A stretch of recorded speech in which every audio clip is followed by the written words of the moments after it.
நீலகிரி மாவட்டத்திற்கு வருகை தரும் சுற்றுலா பயணிகளை கட்டுப்படுத்த இ பாஸ் நடைமுறை கொண்டு வருவதற்கு தமிழ்நாடு வணிகர் சங்க கூட்டமைப்பு எதிர்ப்பு தெரிவித்துள்ளது. நீலகிரி மாவட்டம் உதகையில் தமிழ்நாடு வணிகர் சங்க கூட்டமைப்பு சார்பில் 5 மாவட்டங்களின் கோவை மண்டல கூட்டம் நடைபெற்றது. இதில் மே மாதம் மதுரையில் நடைபெற்ற மாநில மாநாட்டிற்கு 5 மாவட்டங்களில் இருந்து சுமார் 10,000 வியாபாரிகளை அழைத்து வருவது என தீர்மானம் நிறைவேற்றப்பட்டது.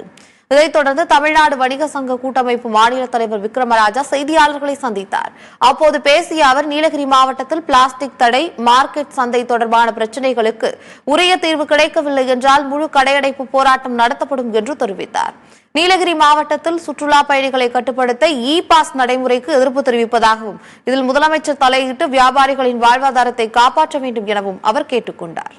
நீலகிரியில முடிவு எடுக்க வேண்டும் என்று சொன்னால் எந்தெந்த பிளாஸ்டிக் பயன்படுத்தணும் அது அங்கங்கே தடை பண்ணுங்க. அது நீலகிரி மாவட்டத்துக்குள்ளே நுழையக்கூடாது. அதே போன்று அரசு தயாரிக்கின்ற ஆவின் பால் பிளாஸ்டிக் அவர்கள் தரப்படுகிறது.